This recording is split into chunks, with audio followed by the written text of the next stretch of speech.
بسم الله الرحمن الرحيم الحمد لله رب العالمين والصلاة والسلام على سيدنا محمد وأهل بيته الطيبين الطاهرين اللهم صل على محمد وآل محمد وعجل فرجه. Today we're going to come to the last session on the relationships among the rulings, the religious rulings. And today we said there is the relationship between the ruling and its subject, موضوع, and there is a relationship between the ruling and its referent, and the relationship between the ruling and its prerequisite. These are all types of relationships that we studied in the past. Today, we study the relationship between the ruling that exists between the ruling and within the ruling itself. And I'll explain that. داخل الحكم الواحد. We have two types of wujub, obligatoriness. One of them is called الوجوب الاستقلالي. The other is الوجوب الضمني. الضمني. Let me write it clearly. الضمني. This is ضاد. ضمني. What's the difference between them? There is a difference. And the difference in that some acts of worship are a single act. A single act. Others, they are not a single act. They comprise of several acts within one major act. Such as what? The example of the first one is zakat. When you pay the zakat is a single act. Okay? Nothing before it, nor something after it. It's a single act, one act, singular act. You only have to say the niyyah in your heart that you are paying your dues, your religious dues, the zakat or the khums in this case. But there are certain acts that is comprised of many small acts within them. Such as what? Can you give me an example of that? The prayers. The prayers is one single act, but a big one. Within this big one, there are small acts that all of them are mandatory. And all of them, they make the prayers. So if we miss one of them or two, then the whole of prayers is going to collapse. The prayers stands on these several small acts. For instance, these acts are called, we studied them earlier in fiqh, are called arkan, foundations of the prayers. One of them is what? Niyyah. Or takbiratul ihram. Without takbirah, you can't begin the prayers. You can't just stand and say, Bismillah ar-Rahman ar-Rahim, Alhamdulillah Rabbil Alamin. No, you have to begin. This is rukn. The second is what? Qiyam. Qiyam also is a rukn. You can't go say Allahu Akbar and then you go into ruku'. In one case it is allowed when you follow the imam. But if you don't follow the imam, you are doing it by yourself, then it has a qiyam. So no prayers without qiyam. If you miss the qiyam, you miss the whole of prayers. The other is ruku', is a rukn. Sujood is a rukn. So if one of them is destroyed and spoiled, then the whole act of the prayers is spoiled. Okay? While when you have one single act in zakat or khums, there is no several acts. It's one act by itself. Another example of something that has only a single act. You know, when we studied this in fiqh, when we read Suwar al-Azaim, which are 4, and these surah, they have ayatul sajda, which is mandatory. Once you read this ayah, you have to do sujood. And this sujood is what? Is wajib, mandatory. But it's only one act, one sajda, that's it. It's one sajda and it's only one act. It's not compromised of several acts, just sujood. You go down to the sujood, you raise your head, that's it. Even if you don't say anything, even if you are silent. This is one single act. While the prayers, Salatul Dhuhr or Fajr or Maghrib or Isha, it has many acts. Many acts. If you destroy one of them, the whole prayers is going to be destroyed. Another wajib that is compromised of several acts and not only 1 hour or 2 hours. Ahsan, 3 days. Hajj also has tawaf and sa'i, and then you have to go to Arafat, and then after Arafat Muzdalifah, and after Muzdalifah Mina and Rami and sacrifice. So all these, they make the Hajj. We say Hajj, one word, but under this one word, there are 50 acts, 50 different acts. So the prayers and the Hajj are called istiqlali. Istiqlali, the big wajib that is composed of many other small wajibs underneath it is called istiqlali. While these small acts in the salat, such as qiyam, what do we call the qiyam? Is it istiqlali? No, it's what? It's dhimni. It's an implicit. It's part of this establishment. It is not independent. It's not independent. Okay? This is the difference between them. That qiyam and ruku' and sujood, or when it comes to hajj, tawaf or sa'i, they are dhimni, implicit. They are one out of many. So they are called dhimni.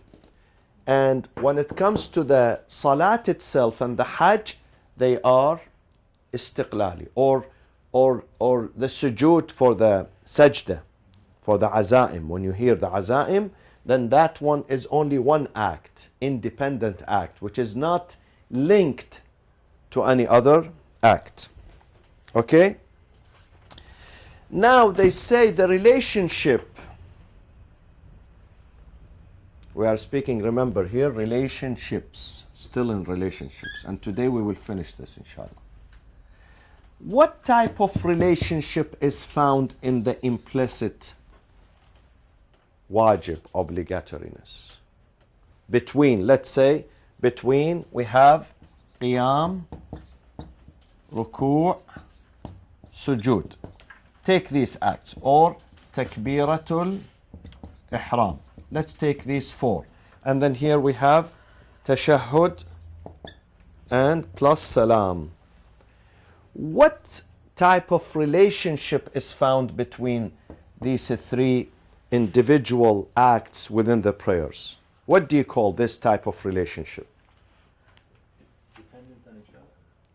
Dependent on each other. But we studied these relationships in the past. We said one relationship is contradiction, tavad. They don't get along together. The other is what? Talazum. They are linked to each other. So the relationship here is the necessity. The type of relationship found between these is what? Is talazum, necessity. Okay, meaning what? What do we mean by necessity? Has to be done certain, like Exactly. It means that when you do one, the other has to be done too.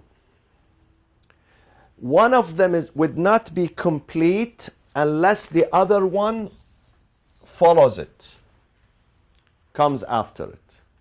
This is the meaning of talazum. talazum. Okay? One of them is not sufficient. It has to be linked with the others. Like a family. A family, the father alone does not work. The mother alone does not work. We need the father and the mother. Between them there is talazum. There is necessity. Now, here the fuqaha, they say, the difference between this wajib and that one is that one of them, in the implicit one, if the implicit one goes wrong, then it's going to corrupt the whole process. Meaning that in the prayers, if the prayers, one of them is missing, one of these is missing, because this is not istiqlali. Qiyam is not standing, is not istiqlali. It's dhimni. Okay? So if the qiyam is missing or is corrupted, then it is going to affect the others. Although others are okay. Others are okay. You did them in the right way. But because one of them was not done in the right way, then it is going to adversely affect the others. While in the istiqlali, wajib that is istiqlali, if you do something wrong with your wudu, the salat, or let's say the salat and the fasting, okay? The salat and the fasting. Because the example of wudu and salat is not correct. Wudu is an introductory to the salat. But the salat and the fasting, both of them are what? Wujub what? Istiqlali. So if someone, his fasting is corrupted, it would not affect his prayers. Or if his prayers is corrupted, would not affect his what? His fasting.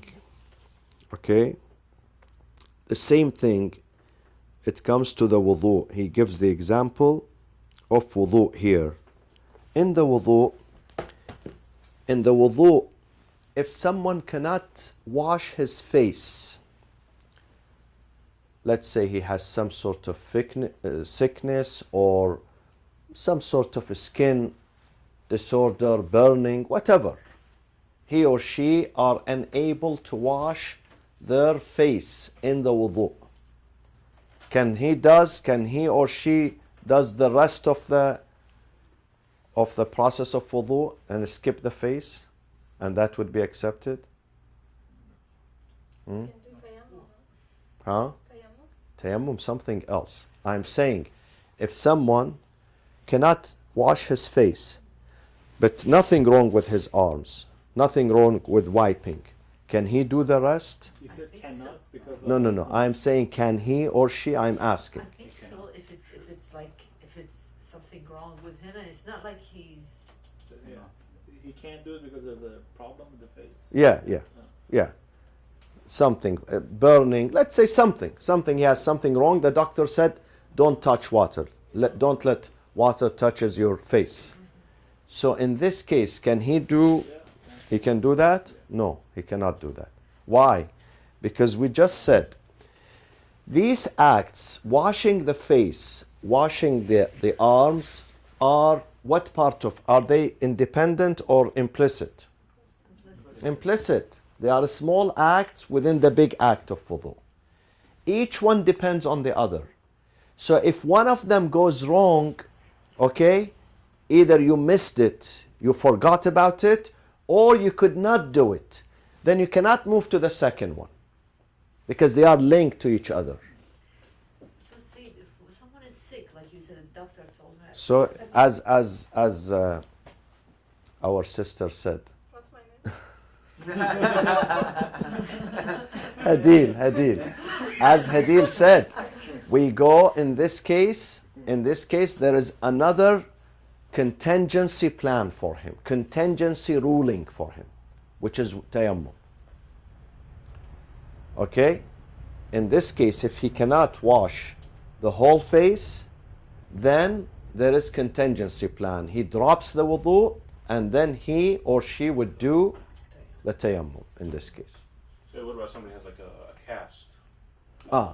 Like, The cast is different. The cast, he can wipe over it, okay? If it is part of the arm. But if it covers the entire area, in this case, they say as a precaution, he does the wiping over the cast, and then he does the wudu too. Tayammum, afwan, tayammum, sorry, tayammum. Okay? He does the tayammum too. Yeah. We have mashul jabira. Mashul jabira, let's say there is a bandage here, there, okay? Then you can wash the rest, but this area you have to exclude. So you have to wipe over the bandage. You wipe. But then they say, beside wiping, as a precaution, you do the wudu too. Okay? Now, Tayammum. huh? Tayammum. You said wudu. Tayammum, sorry. Now, in this example that we have in the book and you're going to read, if someone is a mute, and you know qira'ah is a must in the prayers. Part of the prayers is qiyam and qira'ah. You have to recite Surah Al-Hamd. But someone is a mute. What does he do in this case? If he cannot read, in this case, can he move to ruku' and sujood and things like that? Or, because qira'ah in this case, what type of wajib qira'ah? What type of wujub? Dhimni, this one. Okay? And dhimni means if you don't do one of them, the earlier, you cannot move to the next. It will corrupt the whole process. But in this case, what do you do? Doesn't he say it in his heart and just move his lips? They say, although it is right that you cannot, if you cannot do the earlier, you would not be able to move to the next one. But in this case, there is a new ruling for this situation, and that a person who is a mute, then he does not have to, he has to think about the sentence in his heart. He or she would not have to utter it because they don't know how to utter it. Okay? So there is a new ruling for them. We cannot say, oh, listen, because this is dhimni, wujub dhimni, so, everything is going to be corrupt and therefore his prayers is going to be corrupt. No. For him, this special case, they say, the fuqaha, they say there is a new khitab, a new contingency plan, a new order, a new obligation. And the obligation is just to stand there. Say nothing. Just to stand without qira'ah. This is for special circumstances. Or sign language. They haven't, maybe until up to that time, they have not discovered the sign language. Yeah. But sign language with whom? You use it with people, not with Lord. Lord, He knows, Doesn't need sign language. يَعْلَمُ خَائِنَةَ الْأَعْيُنِ وَمَا تُخْفِي الصُّدُورِ. He knows what goes in our heart. Okay. So we are done with this last bit, but please read this in the book for further elaboration. And then we come today to the second chapter of Ilm al-Usul. We spent more than 20 weeks, almost 21 weeks, studying one section. Today we're going to move to the second section of, today is May what? May 2nd? Khalid asking me to put the date and the lesson number because sometimes he... We're moving in the right direction. Inshallah. Inshallah. Okay. Now, the first thing we said in Ilm al-Usul is that the faqih, the jurist, is looking to find answers and fatwa. He has to go through a special process to the process of derivation. Derivation of the ruling from its original sources.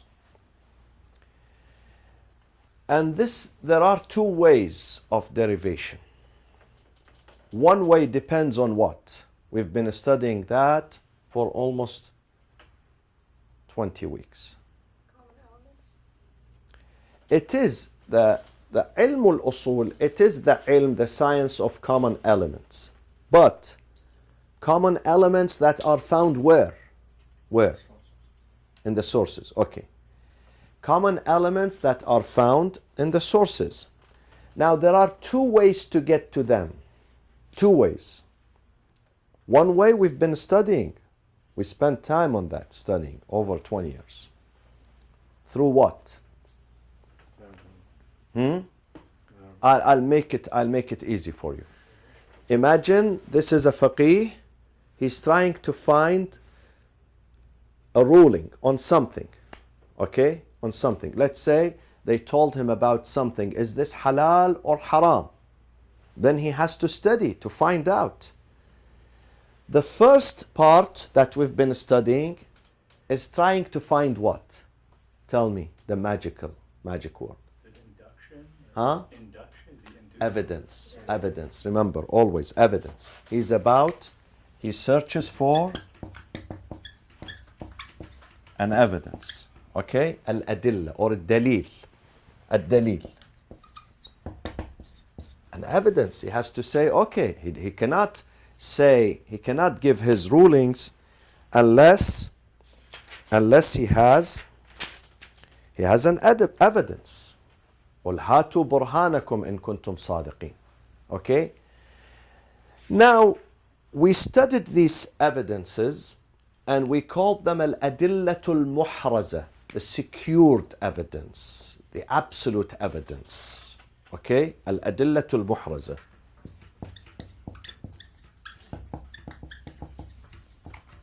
Al-adillatul muhraza.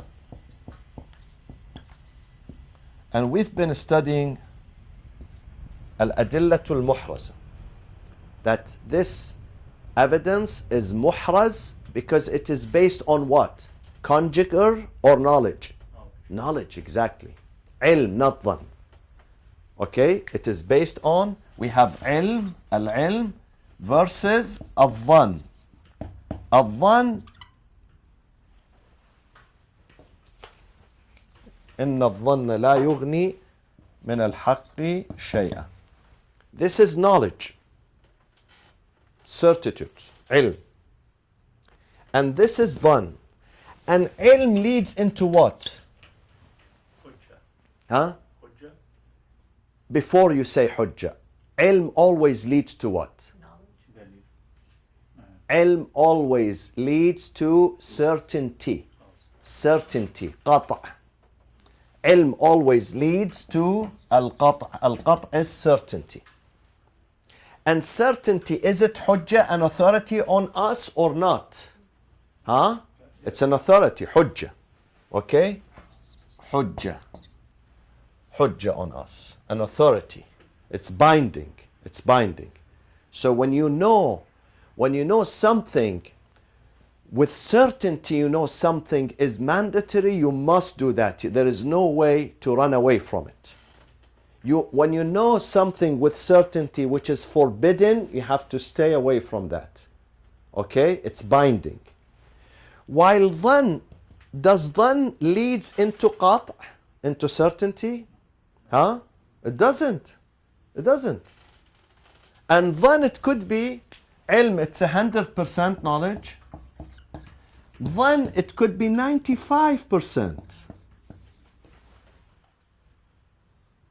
Then it's conjugate. Conjugate. Dhan. Meaning someone told you, you didn't see it. Someone told you. Someone came and told you.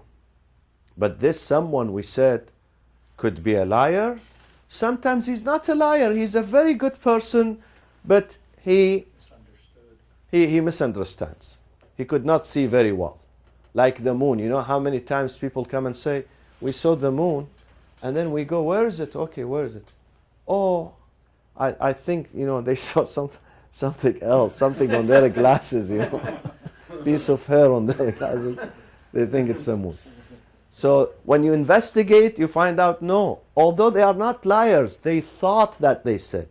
Sensation sometimes. Okay? So dhan, Allah says dhan, do not. وَلَا تَقْفُ مَا لَيْسَ لَكَ بِهِ عِلْمٍ. Unless you have the ilm which leads into certainty, then act upon that. If it is conjugal, stay away from it. But then we came and we said, does religion accept conjugal or they throw it away? Which one? Accept it. Accept. How do they accept? Search. Huh? Search. I know. So it's based on trustworthiness. Ah, okay. Although religion says, I know that conjugal is not like knowledge. And there is a possibility of error here and mistakes. Okay? But if we throw this together, all together, then it would be very hard to follow religion. Because not everything in religion is crystal clear. Not everything is 100% crystal clear. Sometimes you have to follow the dhan. Such as what? Give me an example of following the dhan. Give me an example. You gave one. Ramadan, after Ramadan, the moon, The hadith. the Eid. Give me more examples. The hadith. All the hadith. Hadith. Hadith. What type of hadith? Al-Khabarul Wahid. Al-Khabarul Wahid. Khabarul Wahid is a hadith that has been reported by how many? By one. Now, do you know 100% that this one person, although he's truthful and he's honest, okay? No argument about that. But when he tells you something, can you say yes as if I have seen it myself with my eyes? No. Or there is some room for some doubts? Definitely there will be some room. The aql tells me, listen, this man, maybe he makes a mistake, maybe he cannot see very well, maybe he forgets sometimes. He forgets. We do forget every day. We do say things by mistake. We don't intend to say them, but we say them by mistake. Okay? We are not immune against mistakes and errors. So, but if you don't listen to him, and if you don't accept that from him, then how are you going to go about your daily life? Your daily life is going to come to standstill. That's it. Even a judge in the court cannot depend on any witness, because there is a room that this witness, even though he's very honest, even though they cross-examine him, but at the end of the day there is no certainty that he's 100% correct. Are you with me or not? He could tell lies, or he's mistaken, not because he wants to tell lies. He's confused. Okay? So the Shara' says, Ash-Shari'ul Hakim, Ash-Shari'ul Muqaddas, which is Allah subhanahu wa ta'ala, tells me, although this is dhan, this is not ilm, but I give it what? Credibility. But I have rules for that. You don't listen to anyone. In ja'akum fasiqun binaba'in, meaning that if someone evil comes, stay away. But if someone is trustworthy, you know through his reputation, he's an honest person, that person brings you the news, then take it from him. And they call this a process what? Can you help me and remind me? Huh? When khabarul wahid, a singular report comes and he's trustworthy, the Sharia puts the seal of acceptance. What do we call this seal of acceptance on it? Yeah, what is it in Arabic? Hujjiyatul khabar al-wahid. Hujjiyah. See, from hujjah. Hujjiyah. Hujjiyatul khabar al-wahid. Meaning the acceptance. Meaning Shari', which is religion, accepts his news. Although he's one person, he's one, and that one could have a mistake. But Shari' says if you don't listen to him, then you are not going to listen to anyone. And how do you get your religion? Because many of these ahadith are witnessed by one person, not many. One person. Or maybe they have been witnessed by many, but the one who came and reported was one. Others either forgot or died or nobody heard about them. So it is reported by one. Sometimes the incident is witnessed by many, but the one who reports it is one, just one. Okay? This one, we studied Al-Adillatul Muhraza, and we said Al-Adillatul Muhraza, when the faqih comes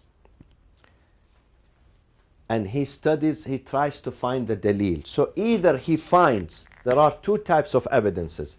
Either he finds this one, which is knowledge. Or if he cannot find knowledge, then it is what? Huh? Help me. It is doubt or conjugal, dhan.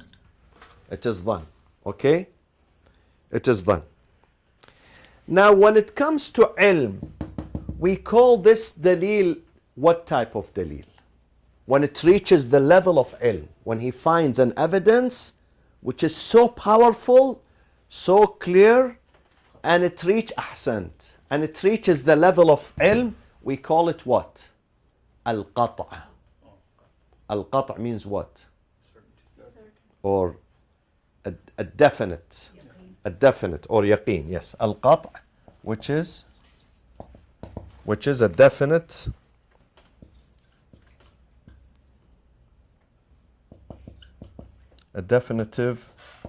definitive evidence. Al-qata'. And we always remember this sentence, my sweeties. Don't forget this sentence. Al-qata' hujjiyatuhu dhatiyatun. The authority of the qata' is self-evidence. Meaning that Allah said, whenever you reach qata', my friend, whenever you reach certitude, then follow that. And follow nothing other than that. حجيته ذاتية. What does حجيته ذاتية mean? When you reach a level of certitude and certainty, does religion come and tell you follow it, or aql, reason, tells you follow it? Exactly. Reason. We don't wait for religion to tell me. We don't wait. Aql tells me, listen, no room for doubt in this. Then follow it. Do what you have to do. If there is no room for doubt. But if there is room for doubt, Arash, what will happen? We call it what? Dhan. In that case, it's one level below. Okay? And we know, we will say what we're going to do with the dhan. Okay? So, when it is a definitive evidence, it will derive its legality and credibility, okay, from where?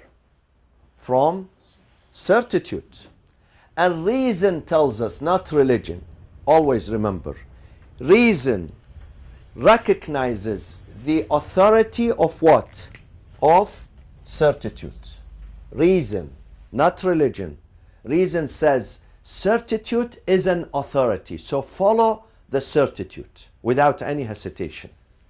Reason tells us, not religion. And therefore, we have this phrase, don't forget this phrase, al-qat'u, which is certitude, hujjiyatuhu dhatiyatun. It is self-evidence. Its authority is self-evidence. Okay? Its credibility and authority is self-evidence. Now, my friends, we studied the dalil in the past. And we said, let's go to the dalil here. Adilla al-Muhraza, yes, let's go to this. We said we have two types of dalil, my friends. When it comes to the securing evidences, we have two types of them. What are these two types? Exactly. First we have الدليل الشرعي. And الدليل الشرعي is branched into two. One of them is what? Which is the oral. اللفظي. اللفظي. اللفظي. الدليل الشرعي اللفظي. The oral, the spoken. Okay? And that is what is meant. What type of oral? Exactly. Quran and Hadith. We have the other one غير اللفظي. It's non-oral. Okay? And what is the non-oral here? Action, then Exactly. What is it? action and taqrir. So the oral is kitab and plus sunnah. The non-oral, the non-spoken, Acceptance. the non-verbal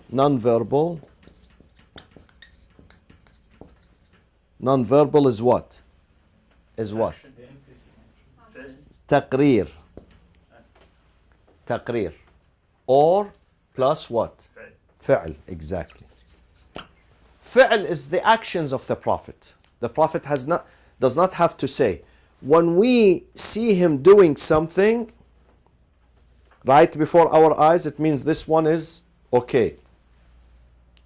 When he does not do something, then that is not okay. This is his action. When the Prophet did this, it becomes sunnah. Otherwise, the Prophet does not waste our time. He would not do something beyond the scope of religion. He's a messenger. Everything he does has a meaning. Sometimes we do certain things, we don't mean it. The Prophet does not do that. Because he's a role model. He came to walk right before us, so we see him and we follow him. So he doesn't do something, he says, okay, no, don't follow me on this, I was kidding with you. He doesn't do that. Everything he does, it's a sunnah. It will set precedence, legal precedence. Okay? So this is fi'l. Something else beside fi'l is what? Is to condone, taqrir, is to accept. Someone does something right before him, and the Prophet did not say to him, no, don't do that. Because the Prophet is also not diplomatic. We might be diplomatic. Someone, smokes in front of me, I would not say anything to him. I would say, I might lose his friendship, he might get offended, it's none of my business. But the Prophet would not do that. The Prophet and Imam, if something wrong happens before their eyes, definitely they will speak. They have a duty to speak. If they don't speak, they are committing a crime, violation. They have to speak. So taqrir al-ma'soom is hujjah. It has an authority upon us. Okay? We take it as something serious. His taqrir. When he condones something. Okay? When he accepts something happens before him and he would accept it. We take this as what? As a source of what? Source of legislation. Exactly. Source of legislation. Okay? Then 500, 600, 1,000 years later we come and we say someone did this before the Prophet and the Prophet did not say no to him. An example of that, my friends. On the day of Ghadir, Bilal, the mu'adhin, he added out of his own self this sentence, Ashhadu anna Aliyan waliyullah, which is not part of the adhan. So some people rushed to the Prophet. They said, Ya Rasulullah, he said something new today. He added something, Bilal. The Prophet said, yes, this is exactly what I declared earlier. I took his hand and I said, Man kuntu mawlah fahada aliyun mawlah. But this one is not part of the adhan. From that day they started putting this sentence in the adhan. It takes its legality from that day because it happened right before the Prophets And if it was something bad, the Prophet would have said, Bilal, come here, please. Don't say this. It's not good. But the Prophet did not say this to him. So it's not wajib, it's not part of the adhan, but they consider it as mustahab because the Prophet heard this and they told him about it and he didn't say no. So they consider this sentence to be mustahab, and we have many other examples. Any questions on this? See, sometimes one hears like the Hadith al-Qudsi, where does that fall into the... No, Hadith al-Qudsi is only about moralities and ethics. It's not about halal and haram. Never about halal and haram. Hadith al-Qudsi is a supplement to the book, to the Quran. But Allah would never say something that we must do or we must not do within the hadith. If he wants to say that, he would say it within the book, the kitab, but not the hadith. Hadith al-Qudsi, all of it, from cover to cover, wasaya akhlaqiyya. It's about ethics and morality. Okay? Okay. Now, so we said this is ad-dalil al-shar'i. Next to the second ad-dalil al-shar'i, securing evidence, what do we have? Exactly. Give me an example.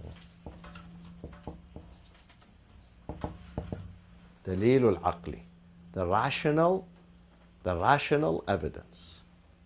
Give me an example of that. That this is the aql tells me, not the shar'. The aql tells me. Not to steal. Huh? Not to steal. Exactly. But I need something not halal or haram. Something more general than halal and haram. Something that is mandatory. I know it is mandatory, but not through shar'. Even if shar' does not tell me, the aql tells me this is, you have to do this. Even if I don't find it in a book or in the Quran or the Hadith. My brain, my reason, my intellect tells me, you must do this. Even if God is silent about it. Exactly. We have an axiom. قاعدة فقهية. Axiom. قاعدة, not ISIS and هذا. By the way, I'm telling for qualification in front of the camera. Yeah. It is the qaida. It means the axiom. The axiom. It means وجوب. It says وجوب الشيء يستلزم وجوب مقدمته. وجوب الشيء, and we studied this, my friends. I think it was in the 7th or the 8th lesson, if you go back. وجوب الشيء, when something becomes an obligatory, then entails يستلزم وجوب مقدمته.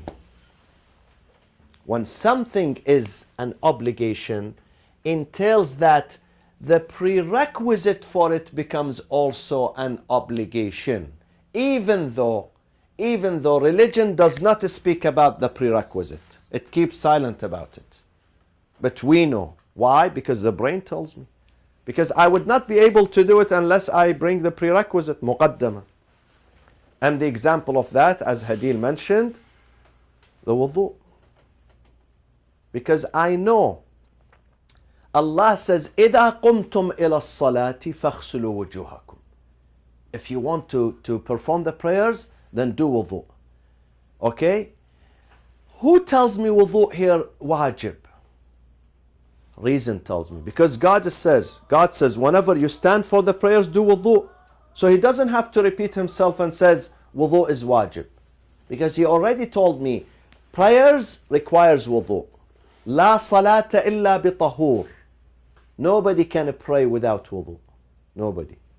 The prayers is unacceptable. Okay? Without wudu. So wudu is a prerequisite. So for me to do salat, it's like some kids, at home, when the dad tells them, go and pray. They do prayers without wudu. The father tells them, here, come here. He says to his father, but you didn't tell me wudu. The father tells him, listen, there is no prayers without, because they are lazy. They know, but they, the laziness, out of laziness. So there is no need. And this is one example, of course. We have many other examples that once something becomes an obligation, obligatory, then the prerequisite for it, the introduction for it also becomes obligatory. And we have many examples of that. You say to someone, be my guest. Come to LA and be my guest, completely my guest. I am the host. What does that mean? It means he has to go and pay for himself in the hotel? No, you are telling him, be my guest. It means you have to furnish him with housing, with residence, with food, with transportation, because you told him this. These are prerequisites. These are muqaddama for hosting him. Let's go for the salat, and we leave the rest inshallah for next week. وصلى الله وسلم على سيدنا محمد وأهل بيته الطيبين الطاهرين. اللهم صل على محمد.